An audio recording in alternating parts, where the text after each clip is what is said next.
I'm Shaare Emeleth, the Deputy Director of the St. Louis Jewish Community Relations Council, and one of our hosts for today.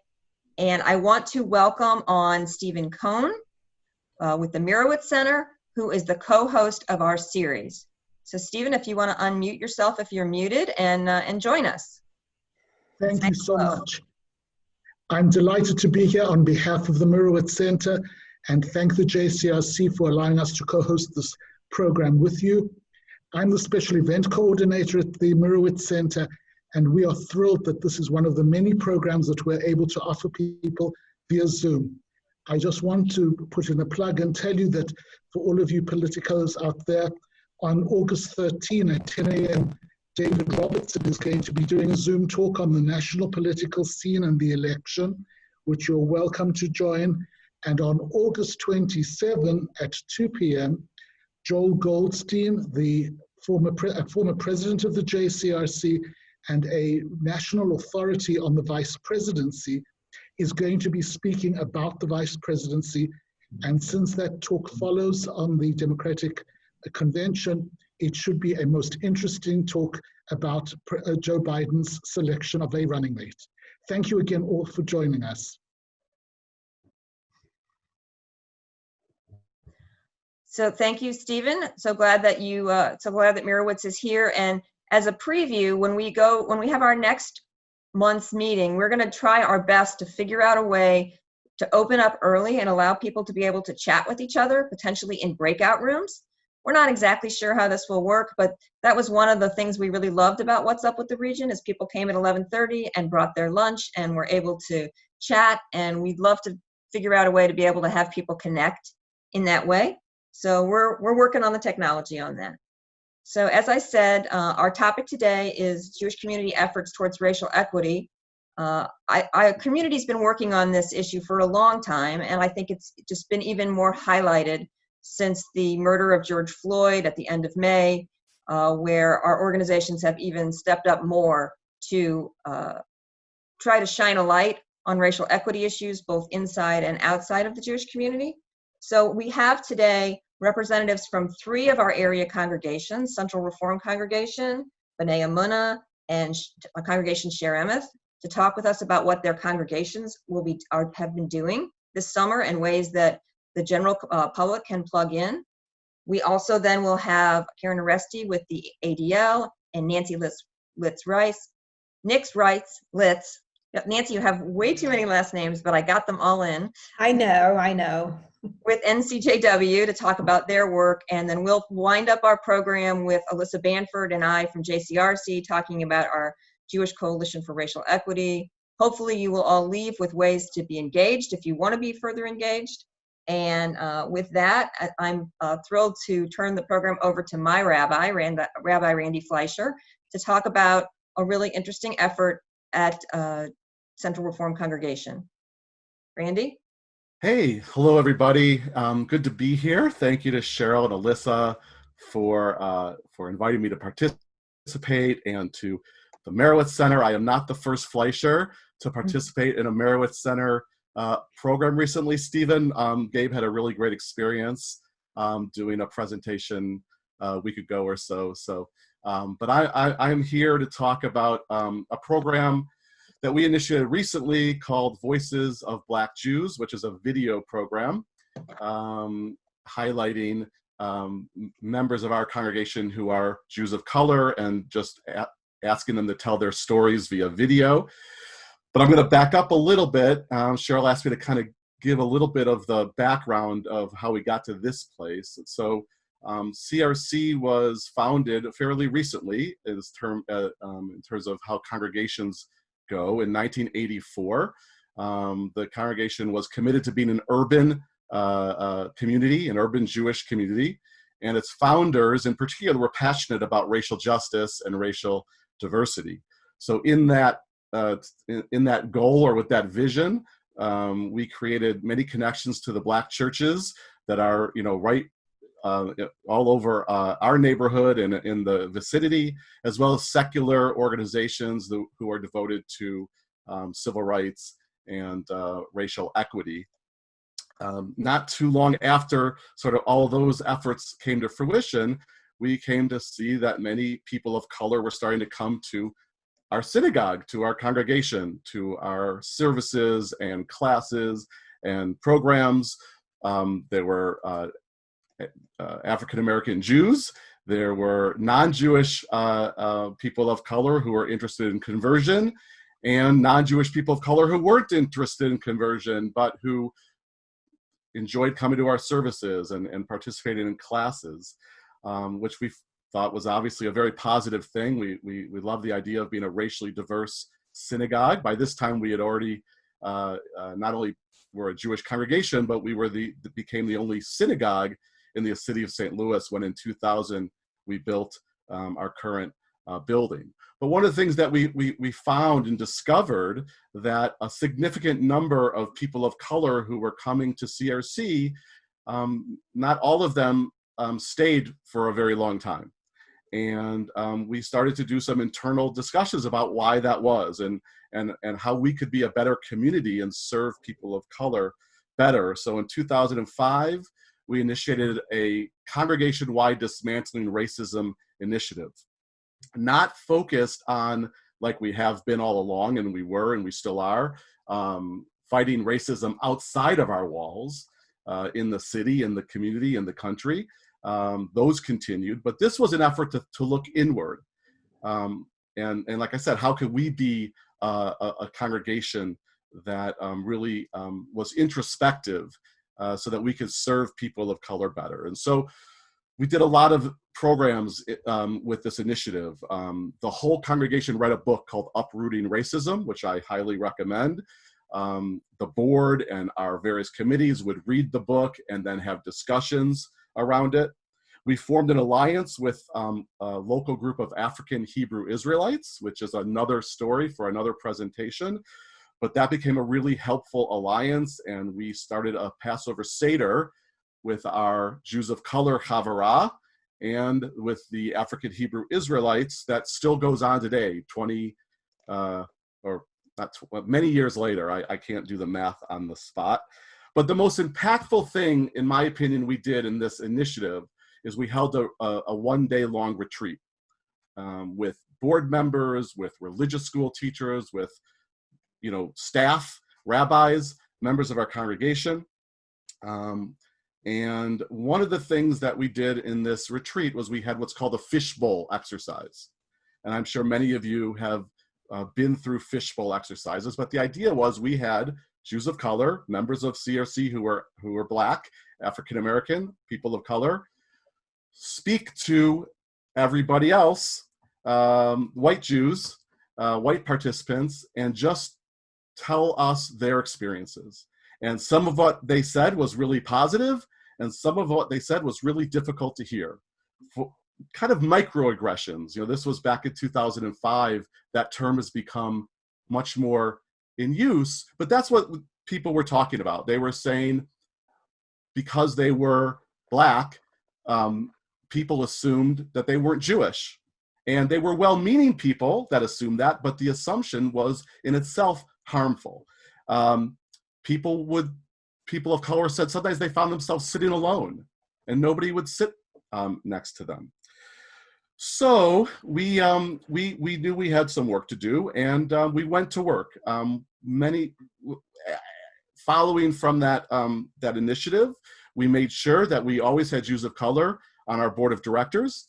We made sure we had Jews of color teaching in our religious school. And we trained ourselves about how to be a better community when it comes to inclusion and embrace, specifically for people of color.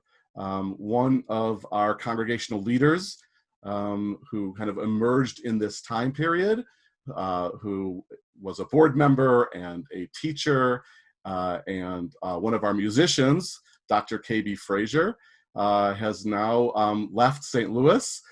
Sad for us, but really a wonderful thing for him, because he is now in a rabbinical school at the Reconstructionist Rabbinical College, will become ordained in a few years as one of the handful of African-American rabbis in this country.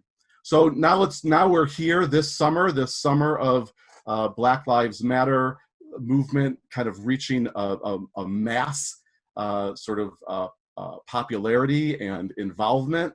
And of course, all stemming from the murder of George Floyd.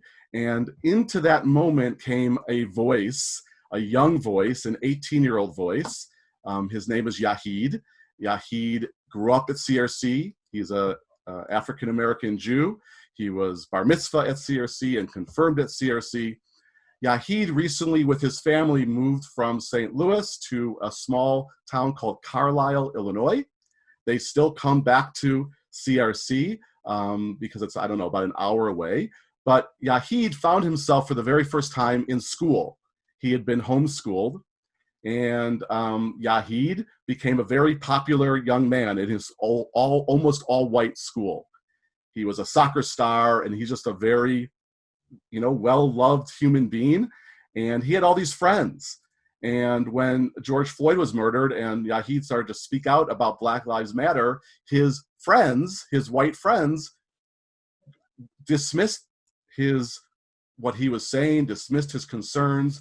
Basically, as Yahid said, he didn't feel seen by his own friends as a Black young man. And Yahid expressed himself on Instagram very eloquently and very powerfully. And we asked Yahid if he would make a video telling his story, or at least some of his story, the part of his story he wanted to share. And he did, and what followed is a series of each week we have been posting a video of a member of our community who is a Jew of color to tell some of their story and share their experience. We've had 6 videos so far, 6 people videoed so far, and the 7th will drop, to use the vernacular, this week, including a biracial woman who's a police officer and a Jew of color, and this video that you're about to see a clip of from Gwan Jameson. Gwan is a member of CRC. He's a board member of our congregation, and Gwan is an active participant in all of our adult education offerings. That's kind of his sort of lane, or his area of passion in CRC is adult learning and Talmud study and Torah study and all of the above. So Gwan was a few weeks ago. His video came out a few weeks ago. They can all be found, by the way, on the Central Reform Congregation Facebook page, YouTube. If you look for the Central Reform Congregation channel, you can go to the playlist called Voices of Black Jews. But among those videos will be the one you're about to see parts of, courtesy of Gwan Jameson. In this region, there's nowhere that I enter and I'm not aware of the fact that I'm a Black man. Every single time, whether it's someone's house, it's CRC, the 1 or 2 times I went to BSKI before it closed, there is, even when I went to Base Abraham, every place that I go as a Black man. I go fully rooted in the knowledge that I'm a Black man. So I'm always prepared, or I try to prepare myself for whatever kind of response I might get. If I get a positive response, awesome. If I get a negative response, I'm gonna do what I need to do.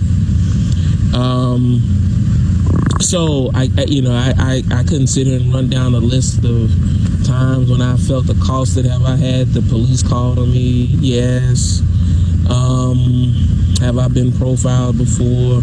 Yes. And that was actually by a Black cop, but that's neither here nor there. But I don't want people to gloss over that, though. When I say that everything I do in this country, I do rooted in the knowledge of being a Black man. So because of that, I have to be on point. I have to always be ready. I have to always have a plan. I mean, I've been in people's homes. That was clip 1. We're going to skip to the next clip here.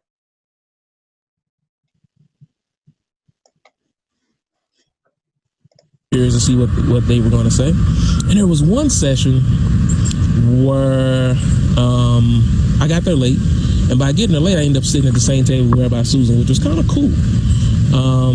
But as the program went on, it didn't click for me. It didn't work for me anymore, because there was some part where they had us go stand in front of the room, and then all the European Americans were sitting at the table still, and I think we were going around sharing our life stories or things that have happened to us, and it kind of hit me at that moment, like, what's the point? And don't get me wrong, I understand that talking to people, you know, there's people who say, well, I was a racist and I got to know people from other groups and it changed my reality. And that's beautiful. But I'm sitting here looking at these people in the audience and I'm like, wait a minute.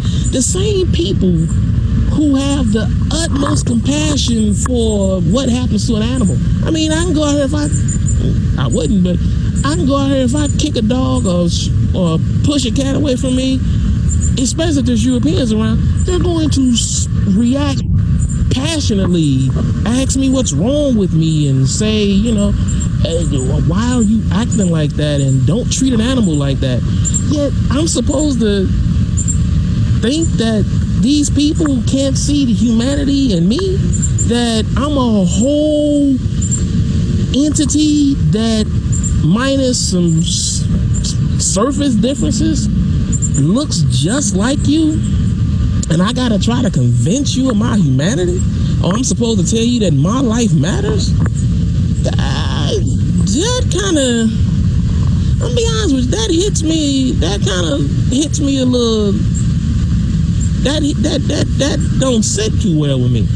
If it's 2020, if I have to convince a grown person, a group of people, that my life matters, is something seriously wrong with that individual. I mean, let's stop kidding ourselves. It's not a, you know. Cheryl, can I just jump in really quick? The context, just really quickly, the context of that last part was that Juan was talking about a witnessing whiteness program, I think put on by the YWCA, that was hosted at CRC. But open to, you know, anyone in the community. So just, I think he said it in the video, but that's where that last part came from. Right. So Juan could go on. There's 2 more wonderful minutes of that I was going to play, but I'm going to stop just for sake of time to move on to our next speaker. But this series is amazing. If you'd like to hear other voices of Black Jews, the CRC Facebook page and YouTube is the way to find them. Rabbi Randy, thank you so much for being here. Appreciate it very much. Next up is Liessa Alperin, who is, I'll let her introduce herself, but she heads up the education programming at B'na Amoona. Liessa, take it away. Hello, good afternoon. Thank you so much for inviting me to be here. One of the reasons that I'm excited for this experience isn't just for what we can share, but what we can learn.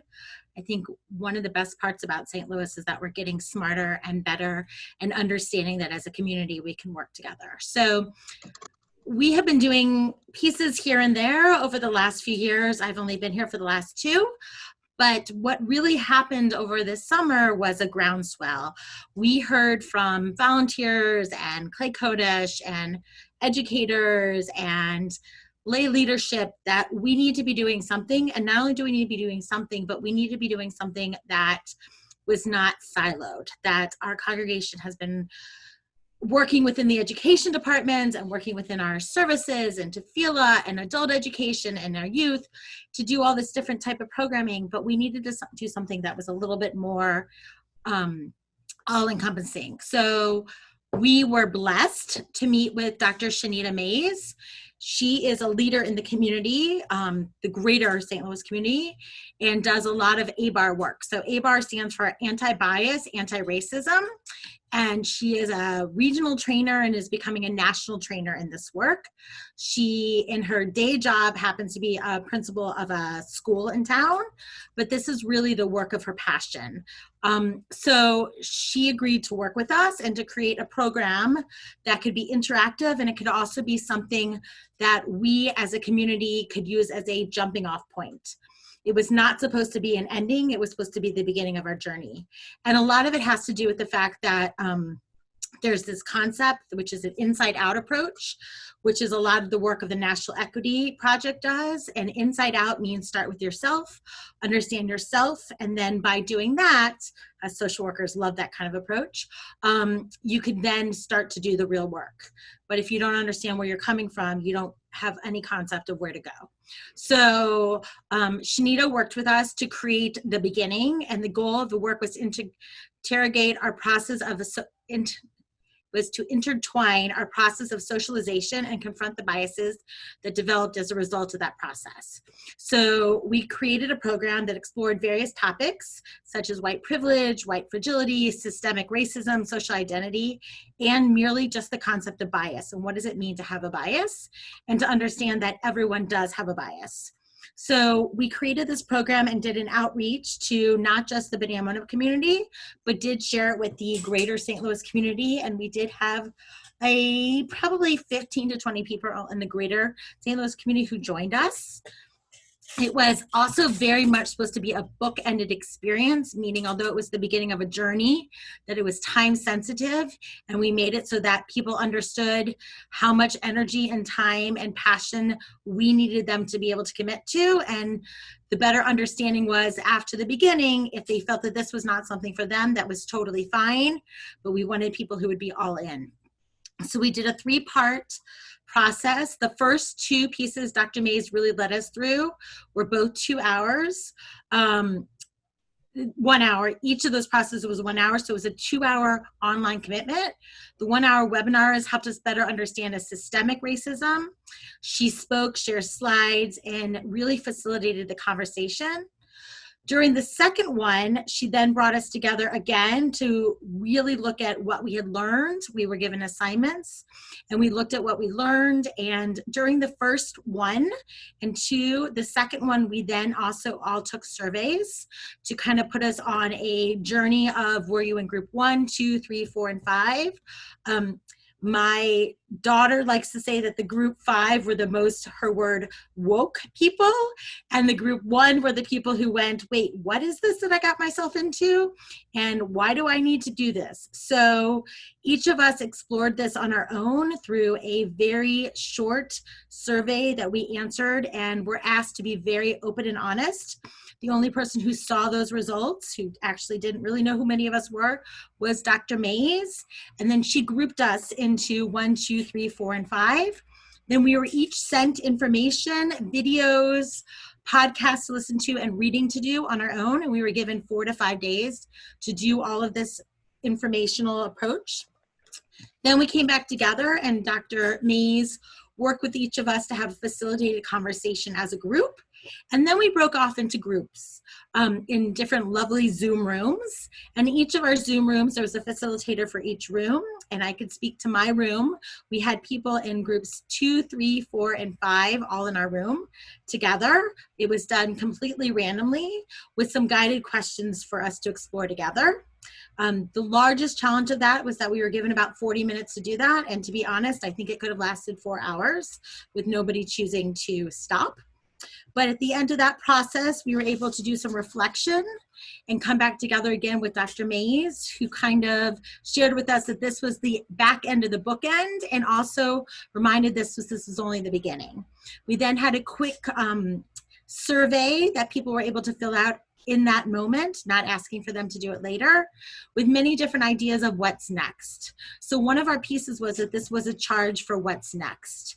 And by understanding ourselves and where we were and doing some learning in that process, we then were able to launch the What Next. So in the next 2 weeks, we'll be getting to launch our What's Next.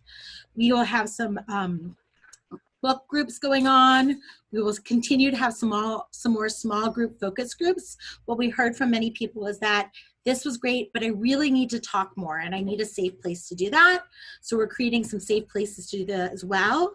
We are integrating a lot of this learning into our religious school and our Hebrew school and our adult education curriculum. We will also do another part training moving forward. Shanita will come back and join us again for more pieces. And then we're going to be doing a challenge for learning and also interaction, and then own personal what's next between the 10 days of awe from Rosh Hashanah to Yom Kippur. So that's really the ABAR process itself. What we're learning very, very honestly is that for many of us, we do not feel equipped. We do not feel like we can do this on our own because we can't. The reality is it's not just about what an individual can do, but it is community change. It is a change process for everyone. And we also very, very much are aware that we need partners in this. So some of our next steps are our Clay Kodesh and us educators reaching out to the community, reaching out to Karen Aroesty, reaching out across the board, reaching out to JCRC, of course, and saying, now how can we partner? So how can we create the change? And the only way to start the change is to do it and to do it together. So that's really what's been so interesting to us. And we've also been able to create some common language and dialogue. So that's also the next piece, that when we have common language and dialogue and safe spots, as I like to call them, safe places to begin and to move forward in understanding that we are not alone in this process has been really wonderful. I also know that— Thank you so much. sorry. I'm going to stop you there just to move us on. And but we're so excited to continue to work with you, and you'll hear at the end of this meeting about ways we can start that next steps together. Great. What's next for the whole community. I just wanted to say, if anyone's much. interested in reaching out to Shanita, just contact me and I'm happy to do that. Right. And after the program today, we'll be sending you a list of of everyone's contacts and the things that they have shared with us. Next up is a representative from Congregation Shaare Emeth, Ellie Des Prez, who will, and hopefully I didn't mess up your name. If I did, please let me know. Why don't you share with us what Shaare Emeth has been doing this summer? Okay, it's Des Prez. Great, thank you. And I'm here representing Shaare Emeth. And I'm so pleased to be here, so thank you very much. I'm already learning a lot and taking a whole lot of notes, so thank you. So I'm going to focus in on a particular relationship that's been very important to what Shaare Emeth has been doing with regards to racial justice in the last 6 years. So during the Ferguson uprising, Rabbi Andrea Goldstein became close with several African-American clergy members, and especially close with Reverend Karen Anderson, who was then the pastor of Ward Chapel AME. Out of that intense friendship and collaboration, a partnership grew between the two congregations. And that took the shape of several different initiatives we did together. Really, essentially initiatives to bring us together. And one of them, for example, was, there were several shared learning opportunities. One of them was a tour through the St. Louis First and Civil Rights exhibit, private to our members from both of our congregations. We walked through it together, led by the excellent Gwen Moore, who is the curator of urban spaces. I can't remember her title at the History Museum, but it has to do specifically with urban spaces. And so she's been there for a really long time. She was actually not just the curator, she was a curator for that exhibit. So she walked us through, and then we had lunch afterwards, the two congregations together, and talked about some impressions that we had formed and things that we had learned in the exhibit. We also began to co-design Freedom Seders. So this year would have been our third annual Freedom Seder between Shaare Emeth and Ward Chapel, but of course the pandemic derailed that. But they were a collaborative effort. We made and revised a Haggadah together each year. And in the ceremony that we devised to hold together, had sort of partnership in weaving in West African traditions, for example, as well as Jewish traditions, from the food to the music to the prayers. So those were some wonderful events. And in fact, just as an aside, I met my neighbor down the block at the Seder, so that was kind of fun. And from that collaboration, another person that we became familiar with and close to was a woman who wasn't yet Reverend Gabrielle Kennedy. She was a lay leader at Ward Chapel named Gabrielle Kennedy, and she is also Executive Director of Faith and For the Sake of All, which is an organization that takes as its mission bringing together ethically minded, religiously oriented people from different walks of life and directing them towards actions that address some of the issues highlighted by the For the Sake of All report that came out of WashU and SLU, looking at healthcare disparities across the region. So Gabrielle is leader of that. And through that, she was able to connect Ward and Shaare Emeth once again with two other congregations, one white and one black, predominantly white, predominantly black, in a grant-funded project called the Mobilizing the Faithful Expansion Project. And so this was exciting. It got kicked off in January. It was going to be a lot of learning that these congregations were going to do, some together and some apart, and then move towards action in the community. But once again, after a couple of good meetings, the pandemic derailed that for a time. However, Gabrielle Kennedy, now ordained and the pastor of Van Buren AME, but also still Executive Director of Faith and For the Sake of All, summoned people on her list to a community equity education or continued equity education film series. I was eager to participate, and so was my co-congregant Holly Bernstein, and some other people from Shaare Emeth showed up in the room. But it was a really interesting mix of people from all different kinds of congregational walks of life. And Gabrielle had put together a syllabus that was essentially looking at structural racism through looking at the documentary series Many Rivers to Cross by Henry Louis Gates that came out in 2013. Together, we had every week we'd have 2 hours of watching something together. So we looked at that. We watched another documentary called Slavery by Another Name about convict leasing. And then we ultimately watched a film, a sermon, essentially, a lecture by a very famous Black liberation theologist named Reverend James Cone. And every week for 4 or 5 weeks, we would discuss. This ran us right up to, but not all the way to, George Floyd's death. So we actually had finished the series when George Floyd died. And at that time, Andrea called some of us together and said, we're looking for things to do. I'm going to do that. And what can we do? And what are some ideas? And Holly and I decided to try to replicate some of the film series that we had learned so much from with Gabrielle. So we did that with some tweaks.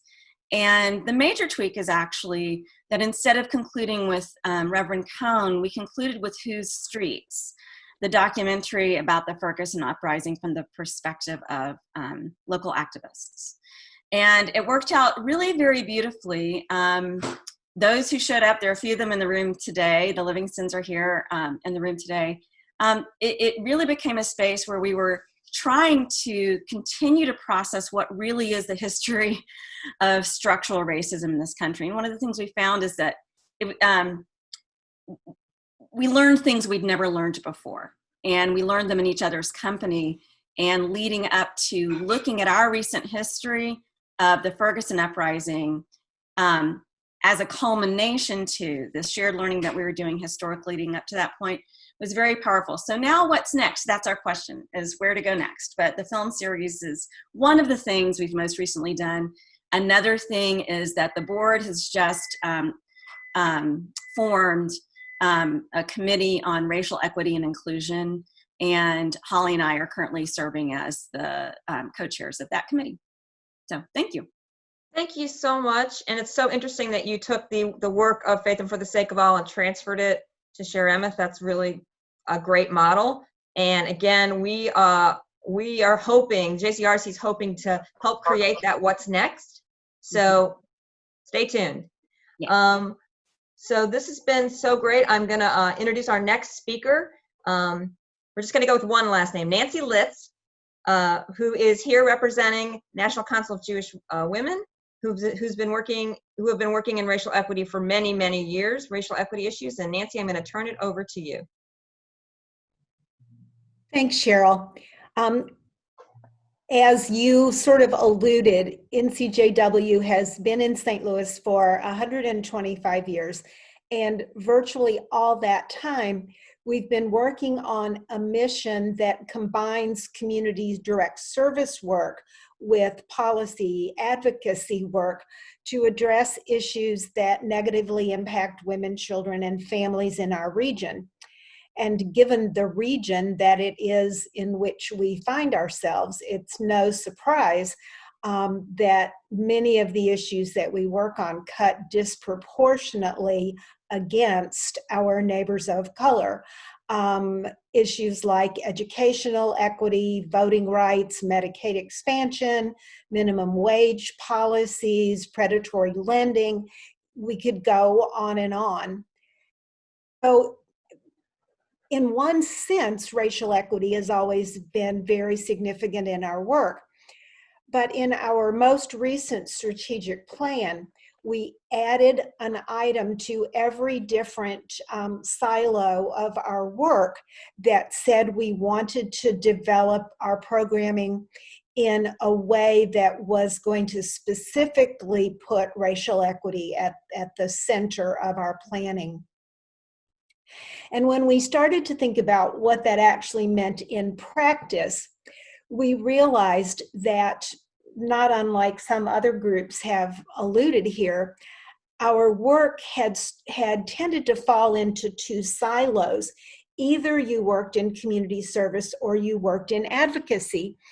And we felt it was incredibly important to make it a lot more easy and obvious for our volunteers, both leaders and worker bees, if you will, to understand how those two connected. It's sort of the old social work school example of pulling babies out of the river until somebody finally says, wait a minute, who's upstream throwing babies in the river in the first place?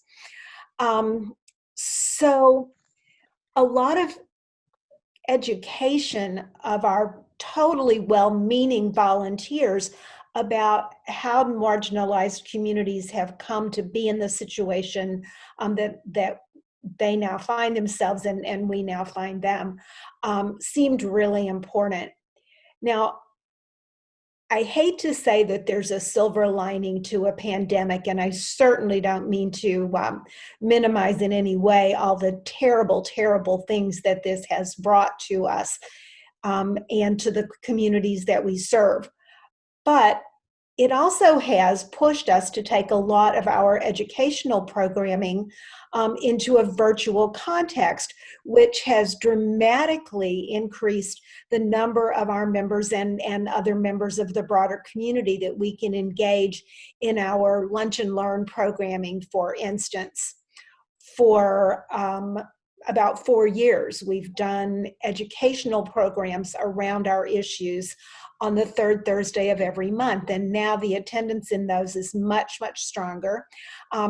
Similarly, for our racial justice book club, I think one of the key new initiatives we've done is a program where we recruited 40 of our most involved leaders and staff members for a 4-series cultural intelligence training, where we really learned to understand our own inherent biases and how to short circuit those so that we could work more effectively and with more sensitivity with our partner agencies. For instance, recognizing our impulse as members of the majority culture to come riding in on a white horse to fix things in other people's lives. And now we're exploring ways to expand the impact of those 40 individuals to filter that understanding through our whole organization.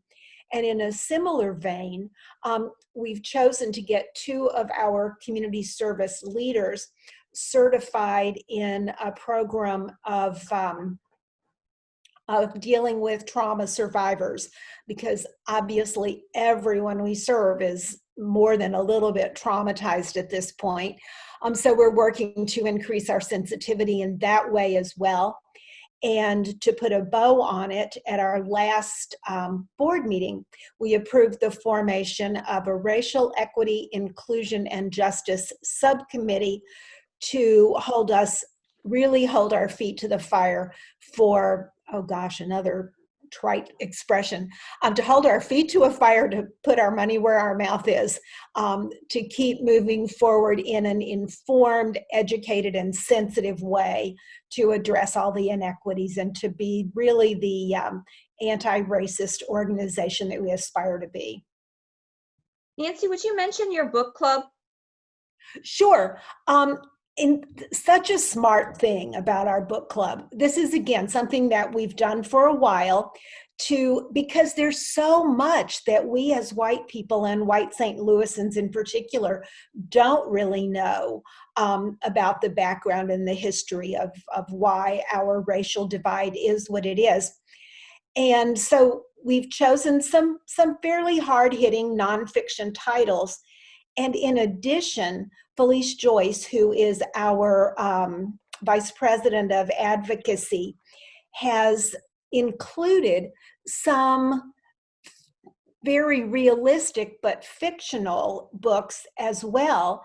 And what we find is that when you can get people wrapped up in a story, that it really touches their hearts in a way that nonfiction doesn't always do. So that's, again, thanks to Zoom, that's more accessible to more of our members, and it is an initiative that's growing and growing. I think it's important when you talk about book clubs to realize that the point of a book club in this context isn't just an excuse to get together, chat with your girlfriends, and have a glass of wine, that it's really about learning new viewpoints on these issues to position you to be a more effective advocate. Thank you, Nancy. Answer what you're looking for? Yes, thank you. Thank you Sure. very much. So we have our next speaker. We're going to turn the corner here from congregations and NCJW to Karen Aroesty at the ADL, who's been doing very different kinds of work on behalf of our community as it relates to racial equity. And I also want to let you all know that we're running late. Big surprise. But it's been fascinating and fabulous to hear from so many people. So I do hope you'll stay with us for about 10 more minutes after 1. Karen will speak, and then Alyssa and I will wrap it up with some JCRC initiatives. But I don't want to cut anybody short, and so if hopefully you'll be able to stay with us for a few minutes beyond 1. Karen? Thank you, everybody, Cheryl. And let me start off by putting in the chat an article that you can copy and paste into a browser that has been referenced by everybody up until this point on the issue of structural racism. A lot of what has been discussed in the community and around the country has been the word systemic racism. I use the phrase structural racism. The Aspen Institute, which used to have something called the Roundtable on Comprehensive Community Initiatives, did this study back in the late 90s and published it in 2000 and updated it in 2009. And a lot of the basics that we're talking about, why communities do what they do and how they could be more effective to achieve real racial equity, which is the idea that race does not become an outcome, a negative outcome for people in any of the areas named today: education, housing, economic development, healthcare, you name it. The policing bit is a challenging one, and we've been in it for a long time. Look, the Jewish community, more or less, does not have problems with police because we're white. And as much as ADL has been a fan of policing, because in our work on extremism, they have been a huge and valued partner since the early 1930s. And yet we still walk in this remarkable place where we are not affected by the racial equity issues in the same way in which communities of color are. And so what do we try to do? We try to figure out new and effective ways of addressing the issue by way of the Structural Racism Platform on Cultural Representations and Personal Bias. And that means education. And our most effective partners in education in this community have been police departments, the St. Louis Holocaust Museum and Learning Center, and we're coming up on a new set of programs that we're doing around managing implicit bias for law enforcement. And those are the three ways in which we're going to continue to affect change. I'd like to tell you that I have a huge amount of data that would share that working with one of these programs is going to have a significant impact over time. I can't do that. Candidly, none of this stuff that happens as a one-off is going to be effective, whether it's a police department, a school, a community, a religious institution. In the structural racism process, it's all about the layers. So it's about looking at policies and practices. It's about looking at institutional practices. And it's looking at those cultural representations that impact personal bias.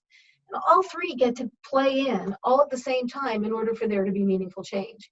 Usually, that only happens in communities, and particularly in police departments, where there is trauma. And that's the biggest change. Do you say to the books? Okay. Just looking at the chat. Nothing there. Okay. And so that's the challenge. We're bringing our law enforcement in society with the Holocaust Museum that we've been doing for 15 years now online to do it virtually. We'll see how that works.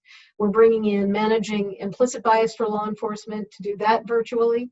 We're looking at updating our programs on hate crimes and violent extremism to do those virtually until we can be in shared spaces again. And I'd like to say that working virtually is really going to be effective. Honestly, I don't know. I really like to be an educator in personal spaces with people. I like to have small rooms of people so that interactions with folks that are real and responsive immediately are part of what holds folks accountable when they say things that might really trigger others. But we'll try the virtual piece. We'll see how it works, and when we can all be together again, we'll shift back into innovating new options. I will say the one thing that is different about now, in light of the murder of George Floyd, is that in 2011, in response to changes that were happening in policing at the time, I established something called the Missouri Roundtable on Bias-Based Policing. It was the 6 main police chiefs of the biggest communities in the state with the Highway Patrol and advocates and community representatives from ACLU, NAACP, the immigration and refugee community. There are a number of different academics in the state who've been working on this issue for quite a while. And a couple of people who were former police officers who were really interested in engaging. Our goal was to try and amend the state's racial profiling statute, which was enacted here in 2000 and is effectively a flawed piece of legislation that is so desperately in need of being thrown out and rewritten that it's probably contributed to a lot of a conflict between communities and police departments. Police being cynical about the data collection and communities not really being understanding of how the data is analyzed and presented. So I'm working on that again. I'm re-upping the roundtable. I'm finding new people to sit at it and hope in the next month or so to have that all together. I got support from some state policymakers, and we'll see how that plays out for whether or not it can be introduced in January 2021. So I'll stop there. If anybody has any questions, people know how to find me. Happy to talk more. Thank you, Karen. Thank you for being out there and every day and doing this hard work. We can have a very long conversation about racial profiling and the police, but we will save that for our next session, which we'll talk about in a minute. So we're gonna just turn this over for a minute to the JCRC, to myself and my colleague Alyssa Banford, where we can speak specifically about the Jewish Coalition for Racial Equity. Our organization, this Jewish Coalition for Racial Equity, is now made up of 40+ representatives. JCRC has 33 member organizations. Many of our member organizations have sent us representatives. Others have just come because they're interested in the topic. The point of the Jewish Coalition for Racial Equity is to help implement JCRC's 2018 racial equity policy. And in the follow-up, we'll send you a link to that policy. Because we now have 40 plus people on an advisory committee, we've quickly broken into subcommittees, and we have 3 subcommittees. One is on advocacy and policy, one is on strengthening relationships with communities of color, and the third is on programming. So I'm just going to briefly tell you about the 2 committees, 2 of the committees, and then I'm going to turn it over to Alyssa. With regard to policy and advocacy, there's so many things we could be involved and engaged in. You know, everything from housing to healthcare to education. There's so much, and we decided that we wanted to have a very targeted approach. And so we are going to be working in 4 specific areas. One is in voter rights and voter suppression. That's everything from registering people to vote, spurring absentee voting, being involved in ballot initiatives around voting, lots of ways for others to get involved in this work. And so in our follow-up, we'll include all of that because there are some very specific activities we can ask people to do. The second area we're working on is access to healthcare and health disparities. Faith and for the sake of all was mentioned. We're anxious to get more people trained on how to give those presentations. We're anxious to bring those presentations to more and more Jewish organizations. Passing Medicaid expansion was huge, and the Jewish community was a big part of that. So thanks to all of you who voted. We're going to keep working on access to healthcare and health disparities. We're also going to take on targeted police reform. As Karen said, the Jewish community has had a very unique relationship with police, and we can say that there are changes that need to be happening within police departments. We're going to specifically be looking at use of force policies, among other things, and also about reimagining what public safety could look like. And then we will continue our work in criminal justice reform. It's an area the JCRC has been very engaged in over the last 2 years. We have some specific priorities around mandatory minimums, around elder parole, around alternatives to incarceration. And we will keep working on those things, and we need help, lots of help. And we're also going to be beginning a municipal court reform project right here in our own communities, and that's a way for people to get engaged as well. So if you are interested in this work, we're studying issues, we're looking at recommendations, we're educating ourselves, we're also being active. We're writing op-eds, we're writing letters to the editor, we're going to be engaging in legislative advocacy. On Wednesday, I'll be in Jeff City with some others, and we invite anyone who wants to go along to protest, to stand with Expect Us and protest some of the things going on in the governor's special session on violent crime, which we find very disturbing from a racial equity perspective, among other things. The other thing I just want to talk with you briefly about is our idea around strengthening relationships with communities of color. There are many organizations that have been around a long time, like Urban League and NAACP. There's lots of new organizations like Expect Us and Action STL. And the Jewish community needs to be integrated into those organizations, and we need to be listeners and allies and understand other people's agendas and work with them and move forward. So we've identified about 20 organizations specifically around voting, health disparities, police reform, and criminal justice reform, where we're looking to have people engaged in those organizations as representatives of the Jewish community, and are excited to see that effort move forward, and be happy to have more people engaged in that work as well. Something that we're really excited about is working with the YWCA. They do a program, a 21-day challenge around racial justice, and we're going to be working with them to maybe bring that program to the whole St. Louis region sometime in early 2021.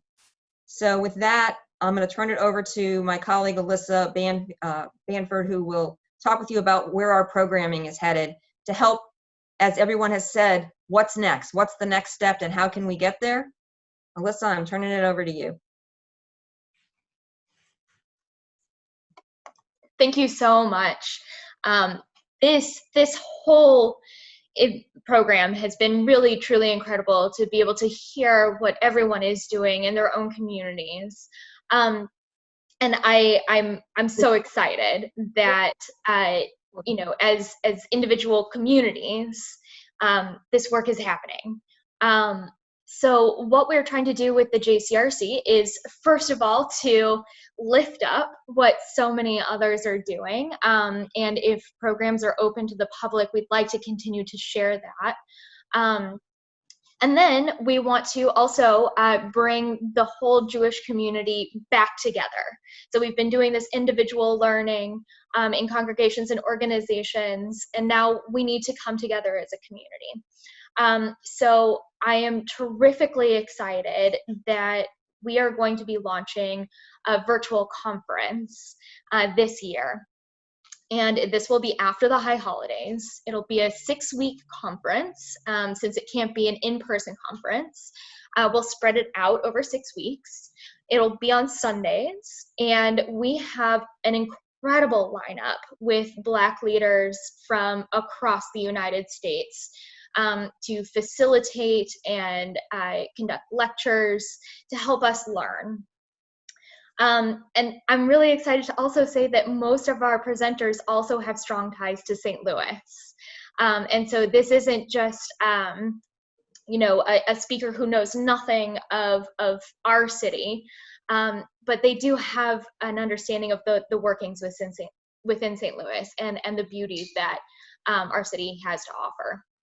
So some of the goals with this, first of all, is what some of congregations I've already heard are doing incredible jobs of doing, but we want to make sure that everyone has a shared vocabulary and that we create a baseline as a community.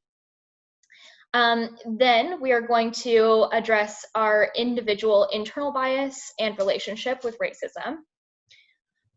Then we need to come together as a community and address our community's historical relationship with institutional or systemic racism. That includes white flight and our involvement in the civil rights movement, etc.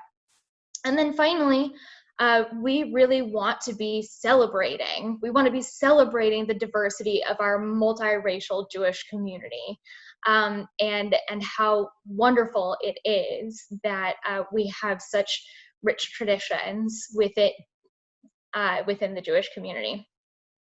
And we want to make sure that all of these things are coming together in order to help us determine how we move forward. So as you know, when in Cheryl's committees, we're doing some action, and then we're doing a lot of listening about how we can plug ourselves in. In the programming, what we're focused on is really making sure that we're doing the most for what we can control, which is addressing racism within the Jewish community and bias. So more to come on that conference. I see some questions coming in individually, and let me just say yes. I can't say who some of our speakers are yet, but you will be hearing more in the coming weeks. In the meantime, there are a ton of programs going on in the community, and I would encourage you all, even if you just sign up for one, that's wonderful. So the first one is tomorrow night, and this is at 6 o'clock. And it's When Causes Conflict, the Power of Leaning In on Black Lives Matter, Israel, and Fighting Hate. And this is going to be moderated by Rory, who's our executive director. And then it's our panelists are Reverend Karen Anderson, whose name you heard earlier, and then also Rabbi Goldstein. They went on a trip to Israel and some of the occupied territories together to learn and to listen. And this caused a lot of conversations, especially within the St. Louis community, because so many of the protests, you'll occasionally hear the chant from Ferguson to Palestine.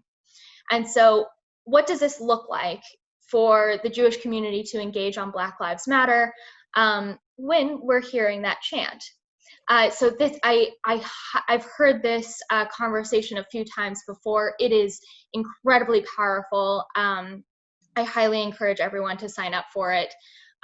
So we will send out all of the links for this so you can sign up after this. But just to keep going, we also have a 2-part lecture series with Mark Dolinger, who wrote the book Black Power, Jewish Politics. And I'm tremendously excited. I've become a little bit of a fangirl with Mark Dolinger after reading his work.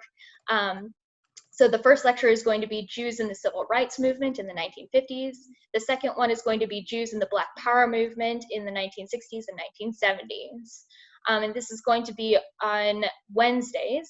This is August 19th and August 26th at 5 p.m. And then finally, we'll move on. We have the screening of the newest John Lewis documentary, Good Trouble. And we're doing a drive-in at the Jays campus. This is going to be August 23rd. If you have not signed up yet, there are only a few spots left. So I highly recommend you do that as soon as possible. That is what I have for upcoming events. But now I'm going to stop talking because I just threw a whole lot at you. And I want to open up to see if anyone has any comments or questions before we wrap up today.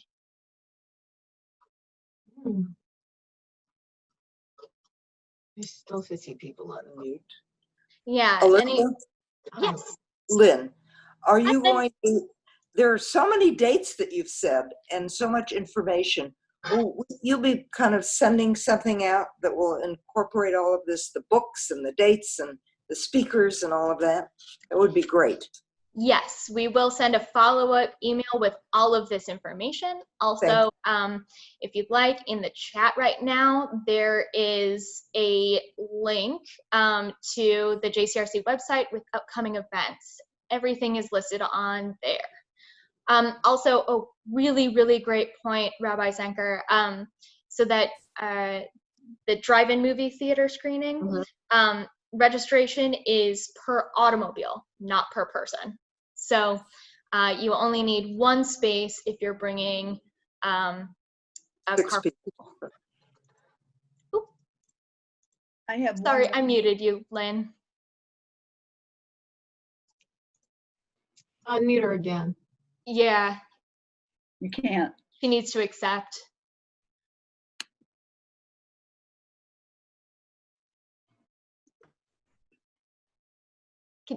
Okay. Shulamit, did you have something you want to say? I did. I am thrilled to hear this and to be part of what's going on now with JCRC, combining all the work that's been done. And I'm fearing, you'll see me on all the conferences that I can manage, because that's what I do.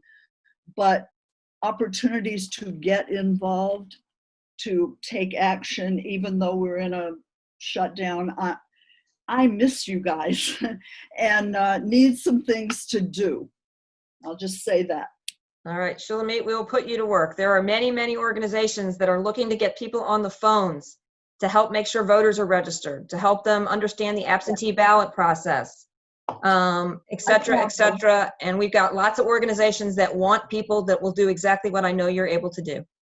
So maybe there's a place through JCRC for organizations to list volunteer opportunities. I don't know that's existing in St. Louis. So I think part of it is for us to get engaged with organizations and to understand who they are and what they need, for us not to make assumptions. We don't want to call up and say, hey, we're the Jewish community and we're here to help, but more so, how do we get engaged and what do you need from us? So exactly. Thank you. All right. Well, thank you all so much for joining us. We want to be respectful of everyone's time. So I just want to let everyone know that our program next month is going to be about policing reform in the St. Louis region. And once we have more details, we will send that out to the community. We really look forward to continuing gathering with you all. I know I've really enjoyed seeing your faces and seeing your names. So thank you so much for joining us today. Thank you very much. Thank you. Thank you.